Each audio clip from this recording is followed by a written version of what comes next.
Good morning traders അരീനയുടെ pre market റിപ്പോർട്ടിലേക്ക് ഏവർക്കും സ്വാഗതം. നിങ്ങളോടൊപ്പം ഞാൻ റഷീദ് തായ്ലാർ. ഇന്ന് 2024 ഒക്ടോബർ 16 ബുധനാഴ്ചയാണ്. ബാങ്ക് നിഫ്റ്റിയുടെ എക്സ്പയറിയാണ്. ഇപ്പോൾ നമ്മൾ ബാങ്ക് നിഫ്റ്റിയുടെ വീക്ക്ലി എക്സ്പയറി അധികം ഹൈലൈറ്റ് ചെയ്യാറില്ല, കാരണം വീക്ക്ലി എക്സ്പയറികൾ അവസാനിക്കാൻ പോവാണ് ഈ മാസത്തോടു കൂടി. സോ നോക്കാം പ്രധാനപ്പെട്ട വിശേഷങ്ങൾ എന്തൊക്കെയാണ് എന്നുള്ളത്. അപ്പോൾ എനിക്ക് ഒത്തിരി പേര് മെസ്സേജ് ചെയ്യുന്ന, അല്ലെങ്കിൽ ഒത്തിരി പേര് എന്നോട് ചോദിക്കുന്ന ഒരു കാര്യമാണ്, എന്താ പറയുക, സ്റ്റോക്കുകളും അതും ഇതൊക്കെ ആയിട്ട് അവർക്ക് അവരുടെ അക്കൗണ്ട് ഹാൻഡിൽ ചെയ്യാൻ ബുദ്ധിമുട്ടാണ്, ആരെങ്കിലും അങ്ങനെ ചെയ്യുന്നവരുണ്ടെങ്കിൽ സജസ്റ്റ് ചെയ്യുമോ എന്ന് ചോദിച്ചിട്ട് ഒത്തിരി പേര് ചോദിക്കാറുണ്ട്. അപ്പോൾ അങ്ങനെ ആർക്കെങ്കിലും പോർട്ട്ഫോളിയോ മാനേജ്മെൻറ്റ് എൻ്റെ ഒരു ഉത്തരവാദിത്തത്തിൽ ചെയ്യണം എന്ന് ആഗ്രഹമുണ്ടെങ്കിൽ, അല്ലെങ്കിൽ നിങ്ങൾക്ക് അങ്ങനെ ഒരു താല്പര്യം ഉണ്ടെങ്കിൽ തീർച്ചയായിട്ടും നിങ്ങൾ വാട്സപ്പിൽ എന്നെ ഒന്ന് കോൺടാക്റ്റ് ചെയ്യുക. കാരണം എനിക്ക് തോന്നുന്നു ഒരു ദിവസം 10-ലധികം മെസ്സേജുകൾ എനിക്ക് വരുന്നുണ്ട് ഈ ഒരു കാര്യം ചോദിച്ചുകൊണ്ട്. ഇപ്പോൾ വളരെ എന്താ പറയുക, ഒരുപാട് പേർക്ക്, പ്രത്യേകിച്ച് ജോലിയുള്ള ആൾക്കാർക്കാണ് ഇതൊരു ഭയങ്കര പ്രശ്നം. ഈ സ്റ്റോക്ക് അനലൈസ് ചെയ്യുക, അത് വാങ്ങിക്കുക, പിന്നീട് അത് ഒരു കറക്റ്റ് ടൈമിൽ കൊടുത്തൊഴിവാക്കുക, പ്രോഫിറ്റ് ബുക്ക് ചെയ്യുക, അല്ലെങ്കിൽ കയ്യിൽ നിന്ന് പോയാൽ ലോസ് ആവുക, ഇങ്ങനെയൊക്കെയുള്ള ഒരുപാട് പ്രശ്നങ്ങൾ അവർ ഫേസ് ചെയ്യുന്നുണ്ട്. അപ്പോൾ അങ്ങനെയുള്ള ആൾക്കാരെ സപ്പോർട്ട് ചെയ്യാൻ വേണ്ടിയിട്ട് ഒരു വളരെ റെസ്പോൺസിബിളായ രീതിയിൽ ഞാൻ ചില കാര്യങ്ങൾ തീരുമാനിച്ചിട്ടുണ്ട്. സോ നിങ്ങൾക്ക് അങ്ങനെ എന്തെങ്കിലും റിക്വയർമെൻറ്റ് ഉണ്ടെങ്കിൽ എൻ്റെ വാട്സപ്പ് നമ്പർ ഈ താഴെ കാണുന്നുണ്ടാവും, അതിലൊന്ന് കോൺടാക്റ്റ് ചെയ്യുക. ദെൻ ഒരു ഇയർലി 30-40% മിനിമം ബുക്ക് ചെയ്യാൻ പറ്റുന്ന രീതിയിലുള്ള ഒരു സർവീസാണ് ഉദ്ദേശിക്കുന്നത്. സ്റ്റോക്കുകളിലാണ്, ഇൻട്രാഡേ അല്ലെങ്കിൽ ഓപ്ഷൻ ട്രേഡിങ്ങോ അങ്ങനെയൊന്നുമല്ല, സ്റ്റോക്കുകൾ ഹോൾഡ് ചെയ്യുക എന്നൊക്കെയുള്ള രീതിയിൽ തന്നെയാണ്. അപ്പോൾ അങ്ങനെ ആരെങ്കിലും മെസ്സേജ് അയക്കുന്നവർക്ക് ഞാൻ റിപ്ലൈ കൊടുത്തിട്ടുണ്ട് ഈ ഒരു കാര്യം. അപ്പം നിങ്ങൾക്കാർക്കെങ്കിലും അങ്ങനെ ഒരു സർവീസിൻ്റെ ആവശ്യമുണ്ട് എങ്കിൽ അതൊന്ന് അറിയിക്കുക. ദെൻ നമുക്ക് ഇന്നത്തെ പ്രധാനപ്പെട്ട ഹൈലൈറ്റ്സിലേക്ക് പോവുകയാണെങ്കിൽ, സെബി FNF പൊസിഷൻ ലിമിറ്റ് അതിൻ്റെ ബ്രോക്കേഴ്സിന്, അല്ലെങ്കിൽ നിങ്ങളിപ്പം സെറോദയൊക്കെ ട്രേഡ് ചെയ്യുന്നവർ ചില പ്രത്യേക സ്ട്രൈക്കുകൾ ബൈ ചെയ്യാൻ നോക്കുമ്പോൾ ഓപ്പൺ ഇൻട്രസ്റ്റിൻ്റെ പ്രശ്നങ്ങൾ കൊണ്ട് ഈ സ്ട്രൈക്ക് നിങ്ങൾക്ക് വാങ്ങിക്കാൻ പറ്റില്ല. അവരൊരു റേഞ്ച് തരും, ഒരു 300-400 പോയിൻറ്റിൻ്റെ ഉള്ളിൽ. അറ്റ് ദ മണിയിൽ നിന്നും 200 പോയിൻറ്റ് മുകളിലോട്ടും 200 പോയിൻറ്റ് താഴോട്ടൊക്കെയുള്ള ഒരു റേഞ്ച് തരും. അതിനകത്തുള്ളത് മാത്രമേ നമുക്ക് വാങ്ങിക്കാൻ പറ്റുള്ളൂ. എന്തുകൊണ്ടാണെന്ന് പറഞ്ഞാൽ അവർക്ക് അനുവദിച്ച് കിട്ടുന്ന ഓപ്പൺ ഇൻട്രസ്റ്റിൻ്റെ എത്ര പെർസെൻറ്റേജ് ആണോ അവർക്ക് യൂസ് ചെയ്യാൻ പറ്റുക, അതിൻ്റെ ഒരു ലിമിറ്റേഷൻ കൊണ്ടാണ്. ഇതുവരെ ഉണ്ടായിരുന്നത് 500 കോടി രൂപ അല്ലെങ്കിൽ 15%, ഏതാണോ ഹയർ ആയിട്ട് വരുന്നത് അത്രയും മാത്രമേ ഉപയോഗിക്കാൻ പറ്റുള്ളൂ ആയിരുന്നു. പക്ഷേ ഇപ്പോൾ അത് 15 ഇരട്ടിയായി വർദ്ധിപ്പിച്ചിട്ടുണ്ട്. ഒന്നുകിൽ 7500 കോടി രൂപ അല്ലെങ്കിൽ ടോട്ടൽ ഓപ്പൺ ഇൻട്രസ്റ്റിൻ്റെ 15% ഒരു ട്രേഡിംഗ് മെമ്പറിന് യൂസ് ചെയ്യാം. ഇത് ഒരാളിന് വേണ്ടിയിട്ടല്ല ഈ പറയുന്നത്, ഒരു ബ്രോക്കറിന് വേണ്ടിയിട്ടാണ്. അപ്പോൾ സ്വാഭാവികമായിട്ടും ടോട്ടൽ ഓപ്പൺ ഇൻട്രസ്റ്റിൻ്റെ 15% ഏതാണോ കൂടുതൽ വരുന്നത്, ഇപ്പം 7500 കോടിയിൽ താഴെയാണ് 15% എങ്കിൽ 15% ആണ് അധികമായി നിൽക്കുന്നത്. 15% എത്തുമ്പോൾ അത് കട്ടാവും. അല്ലെങ്കിൽ 7500 കോടിയുടെ ലിമിറ്റ് വരെയും അവർക്ക് കൊണ്ടുപോകാൻ പറ്റും. അപ്പോൾ സ്വാഭാവികമായിട്ട് എനിക്ക് തോന്നുന്നു ഇനി സരോദയിൽ അങ്ങനെ ഒരു ലിമിറ്റേഷൻ ഉണ്ടാവില്ലായിരിക്കാം. കാരണം ഇപ്പോൾ ഇതുവരെ ഉണ്ടായിരുന്നതിൽ സരോദയായിരുന്നു ഏറ്റവും പീക്കിൽ, നമ്പർ 1 എന്ന് പറഞ്ഞുണ്ടായിരുന്നത് സരോദയാണെങ്കിലും ആ സ്ഥാനമൊക്കെ പതുക്കെ നഷ്ടപ്പെടാൻ പോകുന്ന ഒരവസ്ഥയാണ് ഇപ്പോൾ കാണുന്നത്. സോ ഇനി അങ്ങനെ ഒരു ലിമിറ്റേഷൻ ഉണ്ടാവില്ല എന്ന് നമുക്ക് പ്രതീക്ഷിക്കാം. നിഫ്റ്റി ഇന്നലെ ഒരു ഫോള് വന്നിരുന്നു, നിങ്ങൾ എത്ര പേര് ശ്രദ്ധിച്ചെന്ന് അറിയില്ല. 25,000 ടച്ച് ചെയ്തിട്ട് ഒരു ബൗൺസ് ബാക്കാണ് പോയത്. 25,100 ഇന്നലെ എത്തിയിരുന്നു. പക്ഷേ എനിക്ക് തോന്നുന്നു അതായത് നമ്മളൊരു വാതിലിൽ തുടർച്ചയായി മുട്ടിക്കൊണ്ടിരിക്കുന്നുണ്ടെങ്കിൽ അത് തുറക്കാൻ വേണ്ടി തന്നെയാണ്. അപ്പം 25,000 എന്ന ലെവലിൽ നിഫ്റ്റി മിക്ക ദിവസങ്ങളിലും വന്ന് ടച്ച് ചെയ്തിട്ട് അവിടെ കുറേ ദിവസം കൺസോൾട്ടേഷൻ ആയിരുന്നു. ഇന്നലെയൊക്കെ മുകളിൽ നിന്ന് നല്ല രീതിയിൽ താഴോട്ട് വന്നിട്ട് 25,000 ടച്ച് ചെയ്ത് ബൗൺസ് ബാക്ക് ചെയ്തിട്ടുണ്ട്. അപ്പോൾ എനിക്ക് തോന്നുന്നു നിഫ്റ്റി ഒരു പക്ഷേ 25,000 താഴേക്ക് പോകാനുള്ള ഒരു സാധ്യത ഉണ്ട് എന്ന് തന്നെയാണ്. ദെൻ സെബി 15 കമ്പനികളുടെ പ്രോപ്പർട്ടീസ് ലേലം ചെയ്ത് വിൽക്കുകയാണ് നവംബർ 19. കാരണം അവർ ഇൻവെസ്റ്റേഴ്സിൻ്റെ കയ്യിൽ നിന്ന് പല രീതിയിൽ ഫ്രോഡ് പരിപാടിയിലൂടെ പണം കണ്ടെത്തിയിരുന്നപ്പോൾ അത് സെബി അവരുടെ പ്രോപ്പർട്ടീസൊക്കെ അറ്റാച്ച് ചെയ്ത് അതിപ്പോൾ ഓപ്ഷന് പോയിരിക്കുകയാണ്. 19 എനിക്ക് തോന്നുന്നു വെസ്റ്റ് ബംഗാൾ ആ ഭാഗത്താണ് ഈ കമ്പനികളുടെ ഈ ഭൂമിയും കാര്യങ്ങളൊക്കെ ഉള്ളത്. അതാണ് ലേലം ചെയ്യാൻ പോകുന്നത്. 11.5 കോടി രൂപയും കണ്ടാണ് അതിൻ്റെ മിനിമം റിസർവ് പ്രൈസ് എന്ന് പറയുന്നത്. ഓക്കെ, ഇനി ഇൻട്രാഡേ ചെയ്യുന്നവർക്കായിട്ട് Cochin Shipyard, PNC Infratech, Tempo Global, GR infra projects, Rallis India, ഇത്രയും സ്റ്റോക്കുകളാണ് ന്യൂസിൽ ഹൈലൈറ്റ് ചെയ്ത് വന്നിട്ടുണ്ടായിരുന്നത്. ഗോൾഡിൻ്റെ പ്രൈസ് 2664 വർദ്ധിച്ചിട്ടുണ്ട്. ക്രൂഡ് ഓയിൽ വീണ്ടും കുറഞ്ഞു, $70.87. USD INR റേറ്റ് വീണ്ടും ഒരു 2 പൈസയുടെ ഒരു മുന്നേറ്റം നടത്തിയിട്ടുണ്ട്. 84 രൂപ 3 പൈസയാണ് ഒരു US ഡോളറിൻ്റെ ഇന്നത്തെ വിനിമയ നിരക്ക്. ദെൻ പവർ ഗ്രിഡ് കോർപ്പറേഷന് 2 ട്രാൻസ്മിഷൻ പ്രൊജക്റ്റുകൾ ഗുജറാത്തിൽ കിട്ടിയിട്ടുണ്ട്. തീർച്ചയായിട്ടും പോസിറ്റീവായിട്ടുള്ള ഒരു കാര്യമാണത്. NSE ടോപ്പ് 15 എന്ന് പറഞ്ഞിട്ട് ഒരു ഇൻഡെക്സ് ഇറക്കിയിട്ടുണ്ട്. അതായത് നിഫ്റ്റി 50-ലും ഒക്കെ വരുന്ന 15 സ്റ്റോക്കുകൾ മാത്രം സെലക്ട് ചെയ്തിട്ട് അതിൻ്റെ മോണിറ്റർ ചെയ്യാൻ വേണ്ടിയിട്ടാണ് Nifty top 15 equal weight index എന്ന പേരിൽ ഒരു ഇൻഡെക്സ് ഇപ്പോൾ ഇറക്കിയിരിക്കുന്നത്. ഓപ്ഷൻ ട്രേഡിംഗ് എന്നുള്ളതല്ല, പക്ഷേ അതൊരു ഇൻഡെക്സാണ്. മാർക്കറ്റിൻ്റെ പെർഫോമൻസ് അനലൈസ് ചെയ്യാൻ വളരെ നല്ലൊരു സംഭവമാണത്. മറ്റൊരു കാര്യം, ബംഗളൂരു പോലീസ് ആക്സിസ് ബാങ്കിൻ്റെ മാനേജറെയും 3 സ്റ്റാഫുകളെയും അറസ്റ്റ് ചെയ്തിട്ടുണ്ട്. 97 കോടി രൂപയുടെ സ്റ്റോക്ക് മാർക്കറ്റ് ഫ്രോഡ് പരിപാടിയാണ് ഇവർ ചെയ്തത്. അവർ ചെയ്തത് മാനേജറിൻ്റെ ഒരു സപ്പോർട്ടോടുകൂടി അവിടെയുള്ള സ്റ്റാഫ് ബാങ്കിൽ അക്കൗണ്ട് തുറന്നിട്ട് അതിലേക്ക് ഫണ്ട് കളക്ട് ചെയ്തു എന്നുള്ളതാണ്. അങ്ങനെ അത് എന്തായാലും അതിന് ശേഷവും അതിന് മുൻപുമുള്ള കഥകൾ നമുക്കറിയാൻ സാധിക്കില്ല. എന്തായാലും അവരെ അറസ്റ്റ് ചെയ്തിട്ടുണ്ട്. കസ്റ്റഡിയിലാണുള്ളത് 3 പേര്. സോ ഇത് മണി കൺട്രോളിലാണ് ഈ ഒരു ന്യൂസ് ഞാൻ വായിച്ചത്. ദെൻ നിങ്ങൾക്ക് കൂടുതൽ ഡീറ്റെയിൽസ് അറിയണമെന്നുണ്ടെങ്കിൽ അതിൻ്റെ ഒരു ഹാഷ്ടാഗിൽ ഒന്ന് ഫോളോ അപ്പ് നടത്തിയാൽ മതി, അപ്പോൾ കിട്ടും. Then PVR INOX Q2 quarter 2 12 കോടിയുടെ നഷ്ടമാണ് റിപ്പോർട്ട് ചെയ്തിരിക്കുന്നത്. ദെൻ നമുക്ക് ഗ്ലോബൽ മാർക്കറ്റിലേക്ക് പോവുകയാണെങ്കിൽ എല്ലാ മാർക്കറ്റും കംപ്ലീറ്റ്ലി റെഡിലാണ്. STI ഒഴികെ ബാക്കി എല്ലാം റെഡിലാണ്. ഒന്നും പറയാനില്ല. അത്രയും ചോരപ്പുഴ എന്നൊക്കെ പണ്ട് കാലത്ത് പറഞ്ഞുകൊണ്ടിരിക്കുന്ന രീതിയിൽ ചുവന്ന കളറിൽ തന്നെയാണ് മുഴുവനും വന്നിരിക്കുന്നത്. ഇനി നമുക്ക് ഗിഫ്റ്റ് നിഫ്റ്റിയിലേക്ക് പോവുകയാണെങ്കിൽ ഗിഫ്റ്റ് നിഫ്റ്റി 25,112 ഇന്നലെ ക്ലോസ് ചെയ്തത്. 25,069 ഇന്ന് ഓപ്പണായി. 43 പോയിന്റ് ഗ്യാപ് ഡൗൺ ഓപ്പണിംഗ് ആണ് കിട്ടിയത്. കറൻ്റ്ലി ട്രേഡിംഗ് നടക്കുന്നത് 25,034 അതായത് കയ്യാലപ്പുറത്താണുള്ള 25,000 താഴോട്ട് പൊട്ടിയിറങ്ങി പോയി കഴിഞ്ഞാൽ എന്തായാലും അതൊരു വലിയൊരു വീഴ്ച തന്നെ ഉണ്ടാവും. 35 പോയിന്റ് ഓപ്പണായ സ്ഥലത്ത് നിന്ന് 35 പോയിന്റ് താഴേക്കാണ് ഇപ്പോൾ വന്നിരിക്കുന്നത്. ഇന്നലത്തെ ക്ലോസിങ്ങിൽ നിന്നും ഏകദേശം 78 പോയിന്റ് താഴെയാണ് കറൻ്റ്ലി ട്രേഡിംഗ് നടക്കുന്നത്. അപ്പോൾ 25,000 എന്നൊരു ഇപ്പം 7 മണി കഴിഞ്ഞതല്ലേ ഉള്ളൂ. 9 മണിയാകുമ്പോഴത്തേനും ചിലപ്പോൾ 25,000 താഴെ എത്തുകയാണെങ്കിൽ തീർച്ചയായിട്ടും നമ്മുടെ ലോക്കൽ മാർക്കറ്റിനെയും അത് വലിയ രീതിയിൽ സ്വാധീനം ചെലുത്തും എന്നത് ഉറപ്പാണ്. ദെൻ ഇന്ന് വരാനുള്ള ഗ്ലോബൽ ഈവൻറ്റ്സ് നോക്കുകയാണെങ്കിൽ India balance of trade, India imports and exports. സത്യം പറഞ്ഞാൽ ഈ 2 ഡാറ്റയും ഇന്നലെ ഞാൻ വായിച്ചതായിട്ട് ഓർക്കുന്നുണ്ട്. അതിൻ്റെ കറക്റ്റ് ഡേറ്റ് ചിലപ്പോൾ പ്രശ്നം ഉണ്ടായതുകൊണ്ടാണ് വീണ്ടും ഇതേ അപ്ഡേറ്റ് വന്നത്. ഇന്ത്യ M3 money supply year on year, UK inflation rate year on year, USA export and imports prices. ഇത്രയും ഡാറ്റകളാണ് ഇന്ന് റിലീസാകാനുള്ളത്. ദെൻ റിസൾട്ട് അനൗൺസ് ചെയ്യുന്ന കമ്പനികൾ Bajaj Auto, L&T technology, Mphasis, Crisil, Himadri speciality chemicals, Tips Music ഒക്കെ ഒരു കാലത്ത് നമ്മളൊക്കെ എന്താ 90s കിഡ്സ് അല്ലെങ്കിൽ 90s ഒരു ടീനേജ് പ്രായമുള്ള ആൾക്കാർക്കൊക്കെ അറിയാം. ടിപ്സ് മ്യൂസിക്കിൻ്റെയൊക്കെ ഭയങ്കരമായിട്ടുള്ള കാസറ്റുകളും CD-കളും, കാസറ്റിൽ നിന്ന് CD-യിലേക്കുള്ള ഒരു ട്രാൻസിഷൻ പീരീഡ് എന്ന് പറഞ്ഞാൽ 90s ആയിരുന്നു. അപ്പോൾ അതൊരു വല്ലാത്തൊരു സംഭവമായിരുന്നു. പിന്നെ ഒരു 2010 2010 ആകുമ്പോഴത്തേനും അതെല്ലാം തന്നെ ഡിജിറ്റലിലേക്ക് പോയി. CD-യിൽ നിന്ന് നേരെ USB-യിലേക്കും ഹാർഡ് ഡിസ്കിലേക്കും പിന്നീട് അങ്ങോട്ട് മൊബൈൽ ഫോണിലേക്കും കയറി.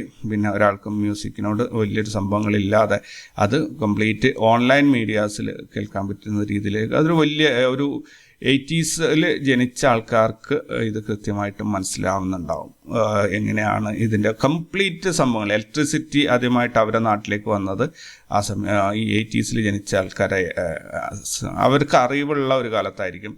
ദെൻ ഗ്രാമങ്ങളിലൊക്കെ ഉള്ള ആൾക്കാർക്ക് കേട്ടോ. അതേപോലെ ടെലിഫോൺ, നമ്മുടെ ലാൻഡ് ഫോൺ, അതിൻ്റെ ഒരു ലാൻഡ് ഫോൺ മാറിയിട്ട്, അതായത് പഴയകാലത്ത് ആ വട്ടം കറക്കുന്ന ഒരു ലാൻഡ് ഫോൺ ഉണ്ടായിരുന്നു. ഞാനൊക്കെ അങ്ങനത്തെ ഒരു ഫോൺ ഉപയോഗിച്ച് എനിക്ക് ഓർമ്മയുണ്ട്. വട്ടത്തിലാണ് ഓരോ നമ്പറും നമ്മൾ വിരലിട്ടിട്ട് തിരിച്ചു പോകണം. പിന്നീട് അത് ടച്ച് പാഡിലുള്ള DTMF ഒരു ഡ്യുവൽ ടോണുള്ള ആ ഒരു ഫോൺ വന്നു. നമ്പർ പ്രസ് ചെയ്യുമ്പോൾ പിന്നീട് മൊബൈൽ ഫോൺ വന്നു. അങ്ങനെ മാറി എന്താ പറയുക, ഇപ്പോൾ ആർക്കും ഫോണും പരസ്പരം സംസാരിക്കാനൊന്നും ആവശ്യമില്ലാത്ത രീതിയിലേക്ക് കാര്യങ്ങൾ അത്രയും വളരെ സ്മൂത്തായി, അതൊരു സംഭവമായി ചിന്തിക്കുക, ഫോൺ എന്നത് ഒരു സംഭവമായിട്ട് നമ്മൾ ചിന്തിക്കാത്ത രീതിയിലേക്ക് കാര്യങ്ങൾ പോയി. മ്യൂസിക് ഇപ്പോഴത്തെ സ്മാർട്ട് ഫോൺ വന്നതോടുകൂടി എന്തിനാ പറയുന്ന, ഒരു പണ്ട് കാലത്ത് വലിയ നീളം ടോർച്ച് ഉണ്ടായിരുന്നു, അത് പോയി. കാസറ്റ്, CD, മ്യൂസിക് കംപ്ലീറ്റ്ലി പോയി. ആൾക്കാരുടെ ഫോൺ നമ്പറൊക്കെ നമ്മൾ ഓർത്തും ബുക്കിൽ എഴുതി വെച്ചിരിക്കുന്ന അതൊക്കെ പോയി. അങ്ങനെ സകലതും ഒരു സ്കിൽ എന്ന് പറഞ്ഞിട്ടില്ലെങ്കിൽ ഒരു എക്സ്ട്രാ ഒരു സംഭവങ്ങൾ ഉണ്ടായത് മൊത്തം ആ മൊബൈൽ ഫോണിൻ്റെ അകത്തോട്ട് ആ ചെറിയ സാധനത്തിലേക്ക് കയറിപ്പോയി എന്നുള്ളതാണ് സത്യം. എന്തായാലും വഴിമാറിപ്പോയി നമ്മുടെ സംസാരം. Okay, South Indian Bank, Pondy oxides and chemicals, Aditya Birla Money, Vivid Mercantile, ഇത്രയും കമ്പനികളുടെ റിസൾട്ടാണ് ഇന്ന് അനൗൺസ് ചെയ്യുന്നത്. F&O ബാനിൽ വന്നിരിക്കുന്നത് Bandhan Bank, Tata Chemicals, Chambal fertilisers, SAIL, GNFC, RBL bank, granules, PNB, Hind Copper, National Aluminium, IDFC First Bank, Manappuram Finance and IEX, LTF, ഇത്രയും കമ്പനികളാണ് F&O ബാനിൽ വന്നിരിക്കുന്നത്. ഇന്നലത്തെ ഇൻസ്റ്റിറ്റ്യൂഷണൽ ആക്ടിവിറ്റീസ് നോക്കുകയാണെങ്കിൽ ഇന്നലെ ഫോറിൻ ഇൻസ്റ്റിറ്റ്യൂഷൻസ് 1748 കോടിയുടെ സെല്ലിംഗ് ആണ് ചെയ്തത്.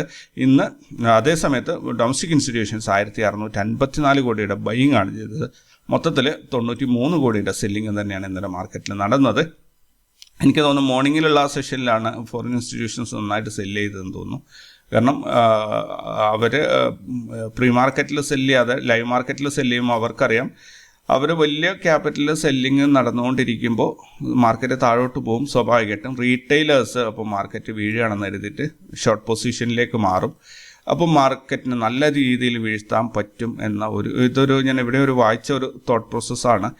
അപ്പോൾ നോർമലി ഇൻസ്റ്റിറ്റ്യൂഷൻസ് പ്രീ മാർക്കറ്റ് അവരുടെ ബൾക്ക് ക്വാണ്ടിറ്റി വിൻഡോയിലൂടെ മാത്രമാണ് അവർ ഈ പൊസിഷൻ സ്ക്വയർ ഓഫ് ചെയ്യുക. പക്ഷേ ലൈവ് മാർക്കറ്റിൽ അവർക്ക് ചെയ്യാൻ പറ്റും. ലൈവ് മാർക്കറ്റിൽ ചെയ്യുമ്പോൾ സ്വാഭാവികമായിട്ട് ഈ രീതിയിലുള്ള ഒരു പ്രത്യാഘാതം കൂടി ഉണ്ടാവും.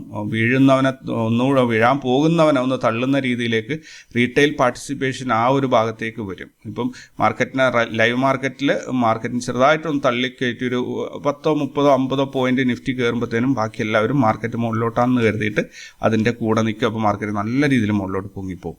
അതേപോലെ ഫോള് വരുമ്പോൾ അത് തന്നെയാണ് അവസ്ഥ. എന്തായാലും ഈ മാസം നോക്കുകയാണെങ്കിൽ ഫോറിൻ ഇൻസ്റ്റിറ്റ്യൂഷൻസ് 63,874 കോടിയുടെ സെല്ലിംഗ് ആണ് ചെയ്തത്. ഡൊമസ്റ്റിക് ഇൻസ്റ്റിറ്റ്യൂഷൻസ് 61,725 കോടിയുടെ ബൈയിങ്ങും ചെയ്തിട്ടുണ്ട്. മൊത്തത്തിൽ 2,149 കോടിയുടെ സെല്ലിംഗ് തന്നെയാണ് ഫൈനൽ റിസൾട്ട്. അപ്പം മാർക്കറ്റിൽ നിന്നും പണം പുറത്തോട്ടാണ് ഒഴുകിയിട്ടുള്ളത്.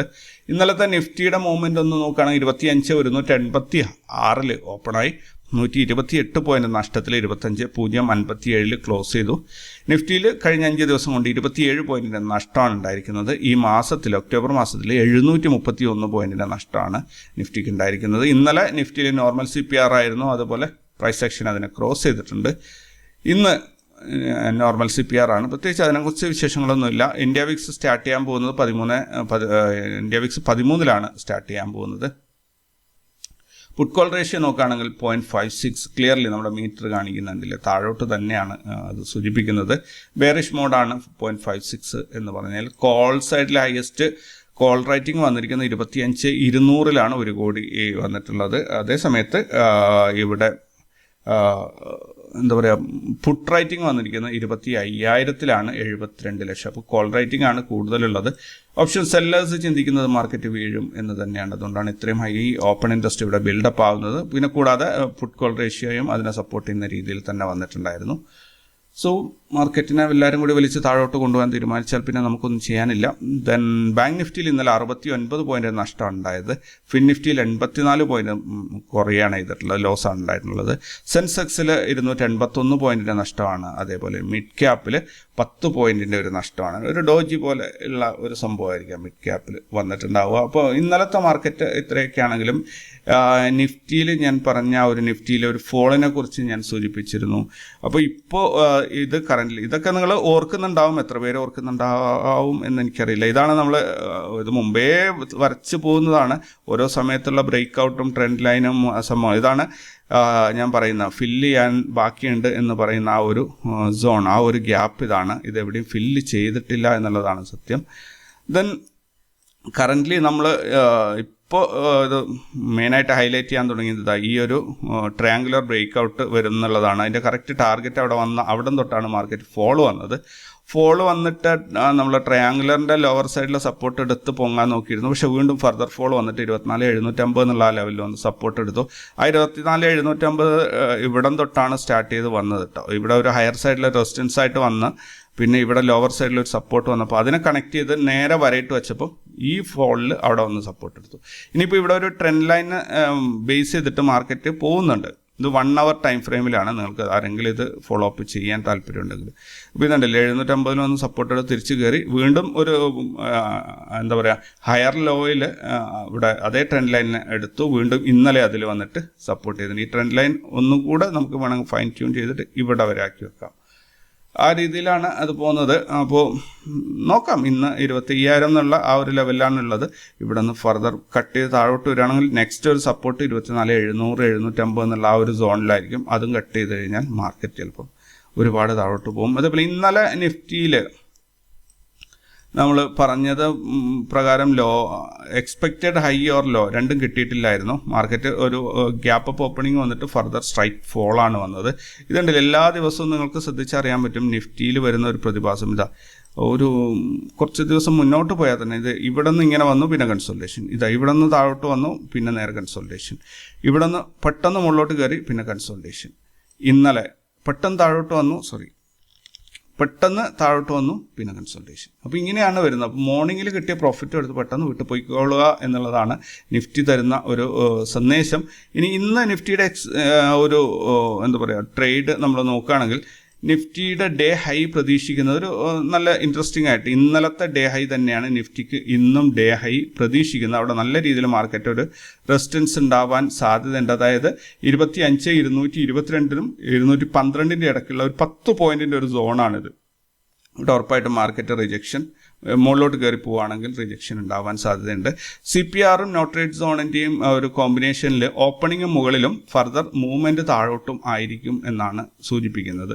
സോ ന്യൂട്രലായിട്ട് ഇപ്പോൾ ഇന്നലെ ക്ലോസ് ചെയ്തത് ഇവിടെയാണെങ്കിൽ ഇന്നിപ്പോൾ ഈ നോട്ട് റേറ്റ് സോണിനകത്ത് ഓപ്പൺ ആയി കഴിഞ്ഞാൽ 25,125-ൻ്റെയും 25,074-ൻ്റെയും ഇടയിലുള്ള ഒരു 51 പോയിന്റിൻ്റെ ഒരു സോണാണ് നമുക്കിവിടെ നോട്ട് റേറ്റ് സോണായിട്ട് ഡിഫൈൻ ചെയ്യേണ്ടത്. ഓക്കെ, ഈ ഒരു സോണിനകത്ത് ഫ്രഷ് എൻട്രീസ് എടുക്കാതിരിക്കാൻ പ്രത്യേകം ശ്രദ്ധിക്കുക. ഇവിടെ നിന്ന് ഫർദർ ബോട്ടം CPR കട്ട് ചെയ്ത് താഴോട്ട് ഇറങ്ങുമ്പോൾ അല്ലെങ്കിൽ നോട്ട് റേറ്റ് സോൺ കട്ട് ചെയ്ത് മുകളിലോട്ട് കയറുമ്പോൾ നിങ്ങൾ എൻട്രി എടുക്കാൻ ശ്രദ്ധിക്കുക. ദെൻ ഇവിടെ ഫർദർ താഴോട്ട് വരികയാണെങ്കിൽ പ്രീവിയസ് ഡേ ലോയിൽ ഒരു സപ്പോർട്ട് കിട്ടിയേക്കാം. അത് ഗ്യാരൻറ്റീഡ് അല്ല. പക്ഷേ ഇന്ന് മാർക്കറ്റ് ഏതെങ്കിലും കാരണവശാൽ താഴോട്ട് പോകുകയാണെങ്കിൽ 24,892 വരെയും ഇറങ്ങി വരാനുള്ള 24,900 ആ ഒരു ലെവലിൽ വന്നിട്ട് നിൽക്കും. അപ്പോൾ ഇതായിരിക്കും ഇന്നത്തെ ഡേ ലോ എന്ന് പറയുന്നത്. സോ നോക്കുക ലൈവ് മാർക്കറ്റിൽ എന്താണ് സംഭവിക്കുന്നത്. കാരണം ഒരു നെഗറ്റീവ് സെൻറ്റിമെൻറ്റ്സ് ആണ് വേൾഡ് മാർക്കറ്റിൽ കാണിക്കുന്നത്. പക്ഷേ ഇന്ത്യൻ മാർക്കറ്റിൽ എന്താണോ വരുന്നത് അതിന് ശേഷമാണ് വേൾഡ് മാർക്കറ്റിൽ കാണാറുള്ളത്. ഇന്നലെ ഇന്ത്യൻ മാർക്കറ്റിൽ നെഗറ്റീവ് മൂവ്മെൻ്റ് ആയിരുന്നു. USA-യും UK എല്ലാം നെഗറ്റീവാണ്, അതിന് ശേഷം ക്ലോസ് ചെയ്തത്. ഇന്നിപ്പോൾ ഇന്ത്യൻ മാർക്കറ്റിൽ ഒരു പോസിറ്റീവ് മൂവ്മെൻറ്റ് കണ്ടാൽ ഗ്ലോബൽ മാർക്കറ്റിൽ, കാരണം നമ്മളാണ് ആദ്യം ഓപ്പൺ ആവുന്നത്. US മാർക്കറ്റ് ഇപ്പം വളരെ നമ്മൾ രാത്രി കിടന്നുറങ്ങുമ്പോഴാണ് അവരത് എന്താ പറയുക മാർക്കറ്റ് ക്ലോസ് ചെയ്തിട്ടുള്ളത്. ഒരു പക്ഷേ അവരെ നമ്മൾ ഫോളോ ചെയ്യുമോ നമ്മളെ അവർ ഫോളോ ചെയ്യുമോ എന്നുള്ളത് കണ്ടറിയണം. സാധാരണ ഞാൻ കണ്ടെടുത്തോളം നമ്മൾ ഇന്ത്യൻ മാർക്കറ്റിന് അതിൻ്റേതായ ഒരു അസ്തിത്വം അല്ലെങ്കിൽ അതിൻ്റേതായ ഒരു സ്റ്റാൻഡ് ഉണ്ടാവാറുണ്ട്. US മാർക്കറ്റ് വീണ് തകർന്നടിഞ്ഞ് താഴെ പോയാലും നമ്മൾ സ്ട്രോങ് ആയിട്ട് നിന്നിട്ട് മുകളിലോട്ട് പച്ചകത്തിച്ച് കയറി പോകുമ്പോൾ നെക്സ്റ്റ് ഡേയിൽ US മാർക്കറ്റും യൂറോപ്യൻ മാർക്കറ്റൊക്കെ പച്ചകത്തി മുകളിലോട്ട് കയറുന്നത് കാണാറുണ്ട്. സോ അതിൻ്റെ ഒരു ബേസിലാണ് ഞാൻ പറഞ്ഞത്. അതിനകത്ത് എന്താ പറയുക ഒരു ഡിബേറ്റിനുള്ള ഒരു ടോപ്പിക് ആക്കാതിരിക്കാൻ വേണ്ടി പ്രത്യേകം ശ്രദ്ധിക്കുക. അപ്പോൾ എന്താ പറയുക നമ്മളെ ടെലിഗ്രാം ഗ്രൂപ്പിൽ താല്പര്യമുള്ളവരൊക്കെ ജോയിൻ ചെയ്യുക. നിങ്ങൾ സപ്പോർട്ട് ഉറപ്പാക്കുക. കോപ്പി ട്രേഡിങ് ജോലിക്ക് പോകുന്നവരും അല്ലെങ്കിൽ അങ്ങനെ ട്രേഡ് ചെയ്യാൻ സമയമില്ലാതെ അല്ലെങ്കിൽ അനലൈസ് ചെയ്യാൻ അറിയാതെ ഒക്കെ കഷ്ടപ്പെടുന്ന ആൾക്കാരുണ്ടെങ്കിൽ അവർക്ക് കോപ്പി ട്രേഡിങ്ങിൽ ജോയിൻ ചെയ്യാം. അതേപോലെ പോർട്ട്ഫോളിയോ മാനേജ്മെൻറ്റ് സർവീസ് വേണമെന്നുണ്ടെങ്കിൽ അതിനും ഒന്ന് എന്താ പറയുക നിങ്ങൾ വാട്സപ്പിൽ കോൺടാക്റ്റ് ചെയ്യുക. ഓൾറൈറ്റ്. അപ്പോൾ കൂടുതൽ വിശേഷങ്ങളും വാർത്തകളൊക്കെ ആയിട്ട് നമുക്ക് അടുത്ത വീഡിയോയിൽ കാണാം. അതുവരേക്കും ടേക്ക് കെയർ ആൻഡ് ബൈ.